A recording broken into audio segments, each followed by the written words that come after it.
చేయలేని పరిస్థితిలో ప్రియులారా నేను అంటాను, సియోను కొండ అనగా న్యాయముతో నింపబడేది, న్యాయాన్ని ప్రోత్సహించేది. న్యాయం అనగా దేవుని చట్ట విధేయతలో ఒకటి గనక, న్యాయం అనగా దేవుని యొక్క కృపలో ఒకటి గనక, న్యాయం అనగా న్యాయ నిర్దేశి దేవుడే గనక, అటువంటి న్యాయాన్ని నిర్ణయించే దేవుడట ఈ సియోను కొండకి ఆధారం చేసుకుంటున్నాడంట. ఈ సియోను కొండ మీద తన లెక్కలు చూపిస్తున్నాడంట.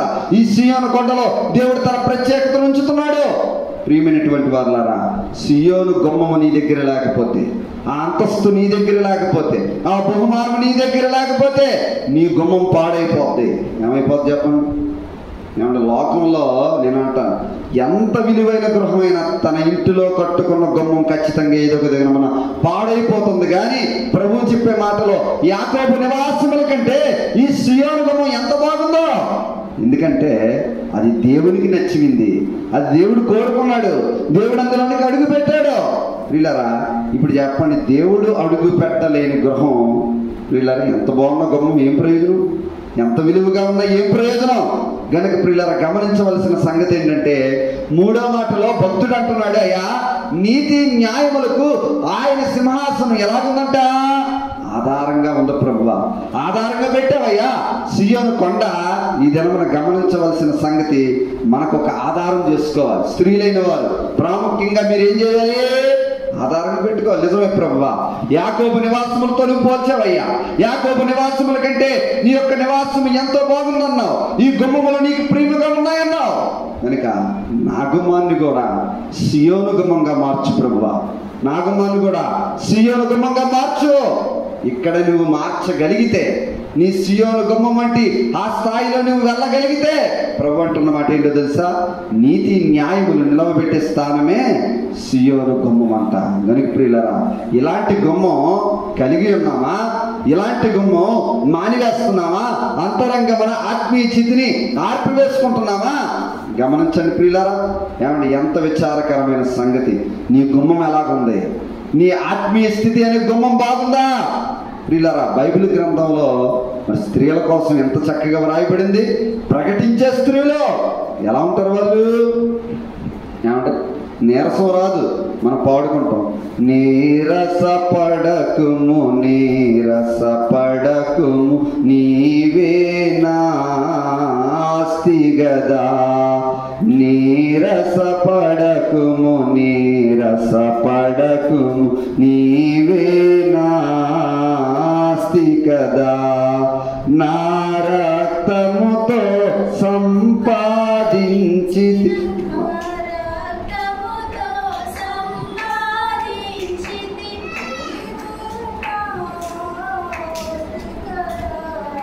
నీవు నాస్తి గదా, మనోవిచారము కూడదు నీకు, మహిమ తలంపులే కావలెను.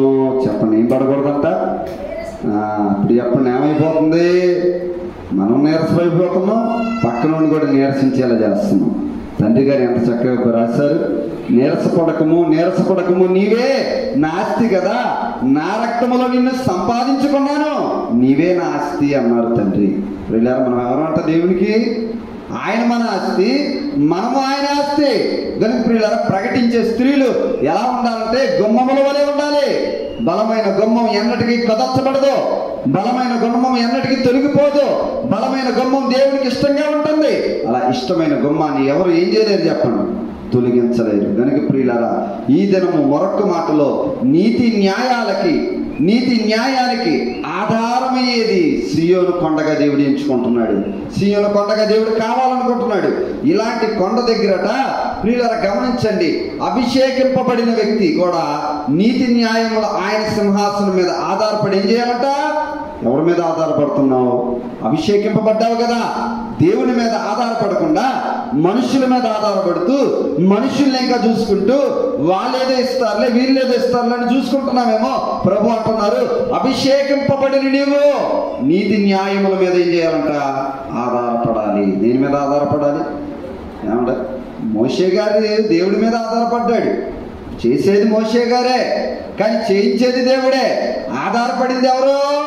మోషే గారు ఆధారపడింది దేవుడి మీదే. ఎందుకంటే అయ్యా నీతి నీ దగ్గర ఉంది, న్యాయం నీ దగ్గర ఉంది, ఆధారం నీ దగ్గర ఉంది, మరి నీ మీద నేను ఆధారపడకుండా ఇంకెవరి మీద ఆధారపడాలి? కనుక ప్రియులారా గమనించండి, ఇక్కడ మనం మరొక కోణంలో నీతి న్యాయములు ఆయన సింహాసనంకి ఆధారంగా ఉంటాయి. కనుక సియోను అనే స్థలం దేవునికి ఇష్టమైనదిగా మనం భావించాలి. చెప్పండి, ఎవరికి ఇష్టమైంది? మనకు కూడా కొన్ని ఇష్టాలు ఉంటాయి కదా, అవి మనం మార్చుకోలేమన్నమాట. దేవుడి కొరకు త్యాగం చేయలేమండి. దేవుడి కోసం ఏం చేయటం లేదు, మన ఇష్టాన్ని చంపుకోవటానికి ఇష్టపడటం లేదు. ఎంత విచారం ప్రియులారా గమనించండి.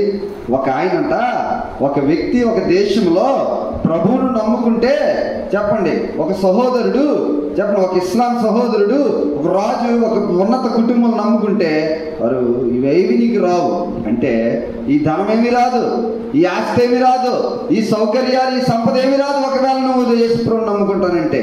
వీళ్ళరా అయినా సరే ఆయన ఏం చేశాడు చెప్పనా? చెప్పండి, వాటన్నిటిని విడిచిపెట్టేసి సౌదీలో జరిగింది కదా, ఇది మనందరికీ తెలుసు. ఏం చేశాడు? ప్రభువుని నమ్ముకున్నాడు. ఎంత బాగుంది, అన్నిటిని విడిచిపెట్టేశాడు.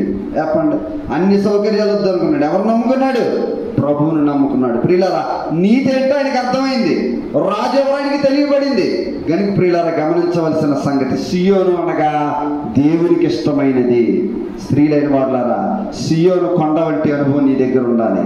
సియోను గుమ్మం వంటి స్థాయి నీ దగ్గర ఉండాలి. సియోనుకి ఇష్టమైనది దేవుడు ఎలా కోరుకుంటున్నాడో నీవు కూడా సియోను గుమ్మములుగా మారిపోవాలట. ఎలా మారాలి? నువ్వు నీ గుమ్మం మారగలిగితే నీ కుటుంబ స్థితి అంతా దేవుడు మారుస్తాడు. ఎప్పుడు ఏం మారుతుంది?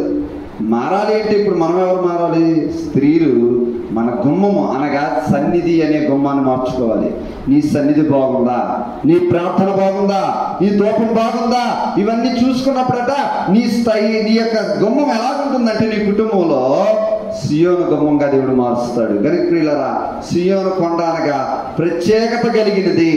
భవిష్యత్తులో ఇది చరిత్రకారులు మాట్లాడుతూ ఇది భవిష్యత్తులో జరిగే విమోచన మరియు దేవుని రాజ్య స్థాపన గురించి ప్రవచనాలు, వాగ్దానాలు సంబంధించిన ప్రదేశంగా ఏదని చెప్పండి సియోను ఉంది. చూసారా? అంటే రాబో గుర్తులు, రాబో ప్రవచనాలు, రాబో వాగ్దానాలు, యేసు ప్రభు ఎలాగైతే వస్తారని చెప్పారో దానికి గుర్తుగా కూడా సియోను యొక్క గుర్తు కనపడుతూనే ఉంది. అందుకని ఇలాంటి భాగ్యముతో, ఇలాంటి ఆనందంతో సియోను గమ్మముగా నువ్వు నిలవబడినప్పుడు ప్రభు నీలో ఏం చేస్తారు చెప్పండి? అద్భుతాలు, న్యాయములు, నీతులు పుట్టిస్తారనమాట. కనుక ప్రియులారా సియోను కొండ అనగా దేవుని ప్రజలకు విశ్వాసానికి గుర్తు. దేనికండి? సియోను కొండ అంటే అర్థం ఏంటి? విశ్వాసానికి, భవిష్యత్తుకి చిహ్నంగా చెప్పవచ్చు అంట. దేన్ని? సియోను కొండ. చూసారా? సియోను కుమారి అని పేరుంది కదా. మీరు సియోను కుమారి అని పేరు పెట్టుకున్న సంగమా, నువ్వు ఎలా ఉండాలంటే ఒక గుర్తుగా ఉండాలి, ఒక చిహ్నంగా ఉండాలి, ఒక ఆనందంగా ఉండాలి. ప్రియులారా భవిష్యత్తుకు కారణం అంటే ఇందులో నుంచే కుమారుడు వస్తాడు అని తెలియపరచబడుతుంది. కనుక ప్రియులారా మరొక మాట చూస్తే సమూయేలు గ్రంథాన్ని త్వరగా ముందుకు వెళ్దాం. చూడండి, ఆయా సమూయేలు 2వ గ్రంథములో అక్కడ కూడా కొన్ని మాటలు ఉన్నాయి. వేగంగా ముందుకు వెళ్దాం. సమూయేలు 2వ గ్రంథము 5వ అధ్యాయం చూస్తే 2వ వచనంలో ఆ మాట మనకు కనబడుతుంది. ప్రియులారా పూర్వకాలమున సౌలు మా మీద రాజై ఉండగా నీవు ఇశ్రాయేలీయులను నడిపించువాడవై ఉంటివి. అయితే ఇప్పుడు నీవు ఇశ్రాయేలీయులను నట్టి నా జనులను పాలించి వారి మీద అధిపతివయుందువని యెహోవా నిన్ను గురించి. చాలండి, వీళ్ళ అర్థమైందా?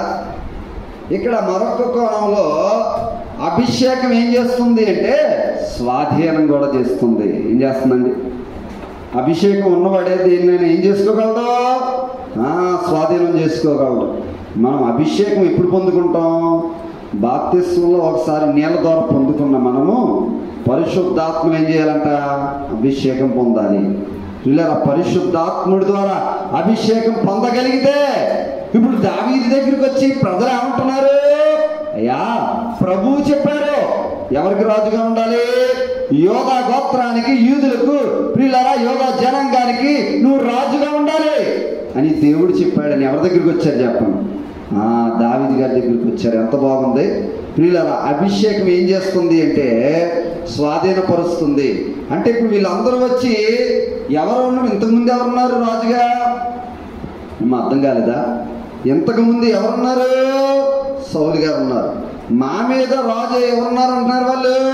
అయ్యా, మా మీద రాజు ఉన్నాడు, సౌలు రాజుగా ఉన్నాడు గనుక ఇప్పుడు మమ్మల్ని నడిపించడానికి, ఎవరు నడిపించడానికి? ఏమంటే ఇశ్రాయేలు నడిపించడానికి ఇప్పుడు వాళ్ళు ఎవరిని కోరుకుంటున్నారు?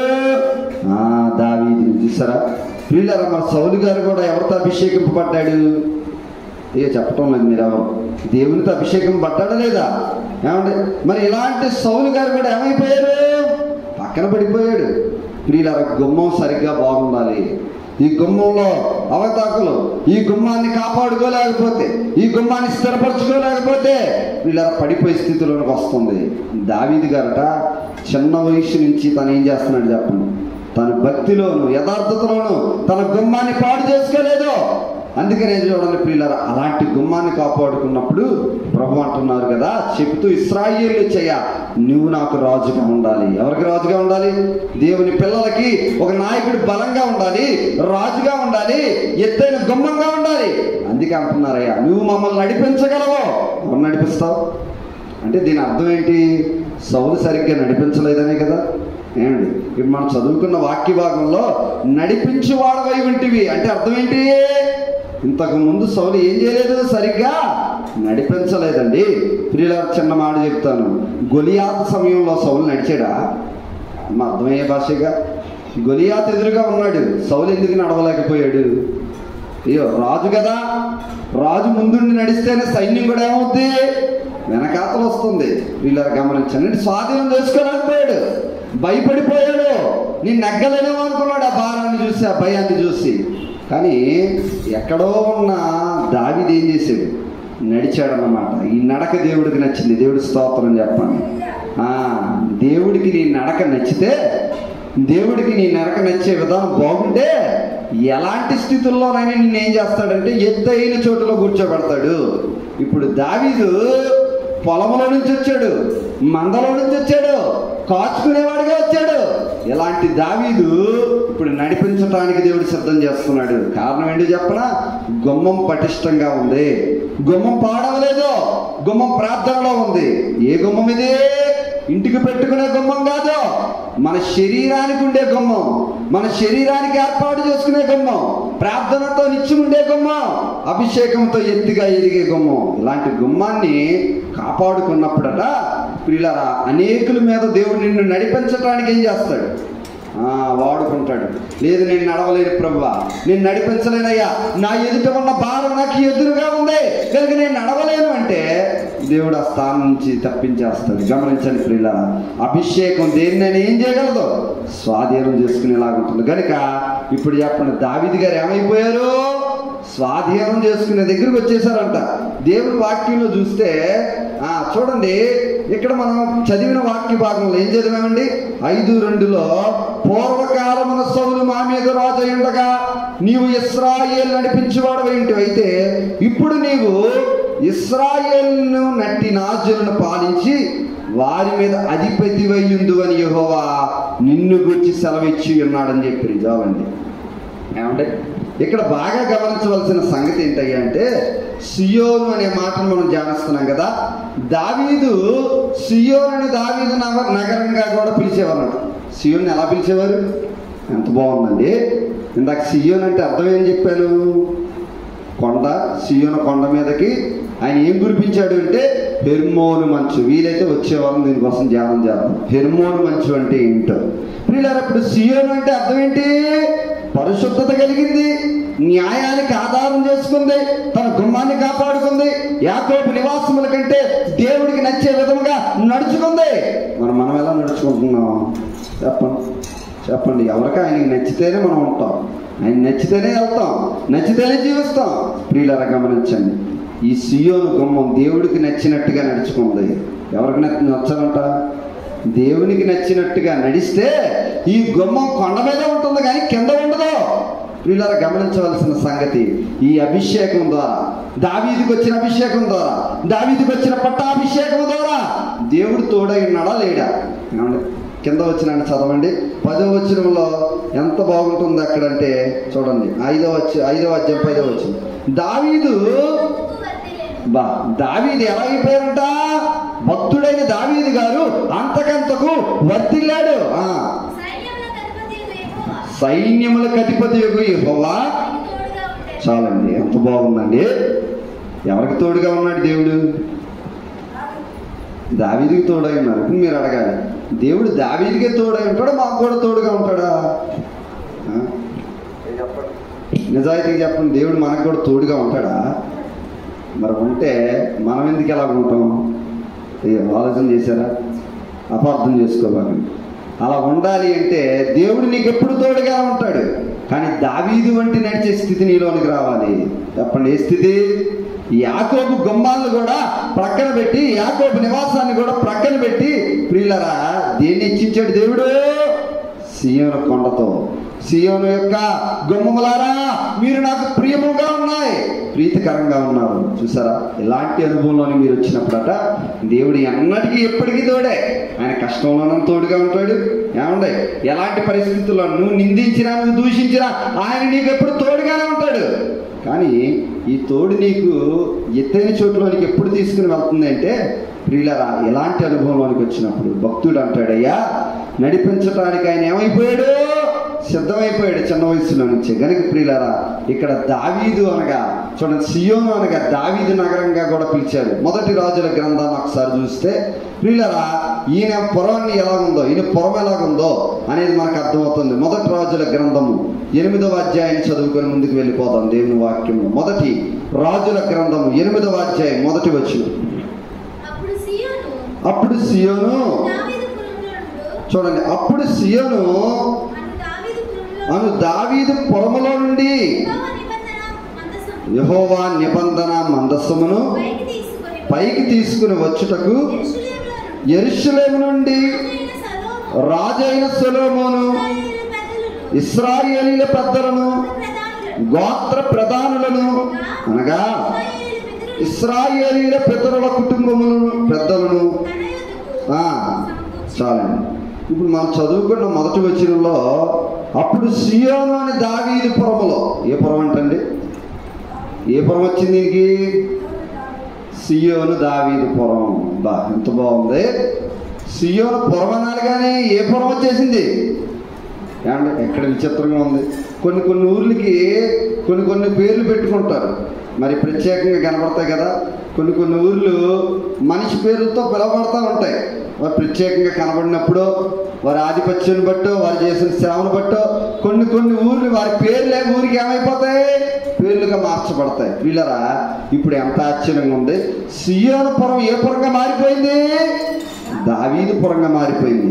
ఒక దావీదు పురంగా మార్చబడింది అంటే భక్తుడు ఎలాంటి గుమ్మం కలిగి ఉన్నాడు, ఎలాంటి ప్రార్థన కలిగి ఉన్నాడు, ఎలాంటి స్థితి కలిగి ఉన్నాడు? ఏమంటే చదువుకున్న వాక్య భాగంలో ఇది ఏ పురము అంటే సియోను దావీదు పురము. ఏ పురం అండి? సియోను అనగా ఇందాక ఏం చెప్పుకున్నాం? శుద్ధి కలిగినది. సియోను అనగా ఎత్తు కలిగినది. సియోను అనగా ఆధారము, చెప్పండి, నీతి న్యాయాలకి కారణమైనది. సియోను అనగా ప్రియమైన గుమ్మము కలిగినది. మరి ఇన్ని బిరుదులు కలిగిన ఈ సియోను ఎవరితో పోల్చబడుతుంది అంటే ఇప్పుడు దావీదు పురము. సియోను దేవుడు ఎలా మార్చుకున్నాడు చూడండి. వధువు సంఘ వలస కూడా ఏ పురంలోని కావాలి? దేవుని పురము అంటే దేవునిలో ఉండేటట్టు చేసుకోవాలి, దేవునిలో కొనసాగేటట్టు చూసుకోవాలి. కనుక ప్రియులరా ఇక్కడ చదవబడిన వాక్య భాగంలో అప్పుడు సియోను అనే దావీదు పురములో నుండి ఏమొస్తుందంట? యెహోవా నిబంధన మందసం. ఎంత బాగుందండి. ఏమొచ్చింది? దావీదు పురములో, సియోను పురములో ఏమండి ఏమొచ్చిందంటే దేవుని మందసం వచ్చిందంట. వీళ్ళరా దేవుని మందసం అంటే తెలుసా? ఏమన్నా తెలుసా తెలీదా? అయ్యో, మందసాన్ని దేవుడు నిర్మాకాండ గ్రంథంలో ప్రత్యేకంగా తయారు చేయించాడు కదా. ఈ మందసం ఎక్కడ ఉంటుందో అక్కడ ఖచ్చితంగా ఏముంటుంది? విజయం ఉంటుంది. శత్రువులు గెలవలేరు. ఈ మందసం ప్రియులారా దేవుని పిల్లల దగ్గర ఉంటే శత్రువులు గెలవలేరంట. ఈ మందసం ఎవరి దగ్గర ఉంటుందో అక్కడ వారి ఎదిరించలేరు, దేవుని యొక్క సైన్యాన్ని ఎదిరించలేరు, దేవుని బలాన్ని ఎదిరించలేరు. ఎందుకంటే దేవుడి మందసం ఎక్కడుందో ఖచ్చితంగా అక్కడ ఏముంటుంది? విజయం ఉంటుంది. ప్రియులారా, ఇప్పుడు ఎలాంటి మందసం ఎక్కడి నుంచి వస్తుంది? సియోను పురములో నుంచి, దావీదు పురములో నుంచి. ఎంత బాగుంది ప్రియులారా! అంటే దేవుడికి నచ్చితేనే కదా ఈ దేవుని మందసం, దేవుని యొక్క శక్తి ఇందులో నుంచి రాగలదు. లేకపోతే ఎలా రాగలదు? గమనించండి ప్రియులారా, ఇంత గొప్ప భాగ్యాన్ని మనం చూస్తున్నప్పుడు సియోను పురమా, దావీదు పురమా, దేవుని మందసం వచ్చే స్థలం అంట. ఎంత బాగుంది! ఎప్పుడైతే మందసం పైకి వస్తుందో ఖచ్చితంగా శత్రువులకి ఏం కలుగుతుంది? అపజయమే. కనుక ప్రియులారా, చివరిగా ఒక మాట చెప్పి నేను ముగిస్తాను. చూడండి, మొదటి దినవృత్తాంతముల గ్రంథములో అక్కడ కూడా ఈ పురము గురించి లేదా ఈ సియోను గురించి ఇంకా విలువైన మాటలు కనబడుతున్నాయి. మరి సమయం అవుతుంది కనుక ముందుకు వెళ్దాం. మొదటి దినవృత్తాంతముల గ్రంథము 11వ అధ్యాయంలో ప్రియులారా మనం చదవగలిగితే ఆ మాట మనకు కనిపిస్తుంది. చదవండి. 11వ అధ్యాయము 5వ వచనం. మొదటి దినవృత్తాంతముల గ్రంథం.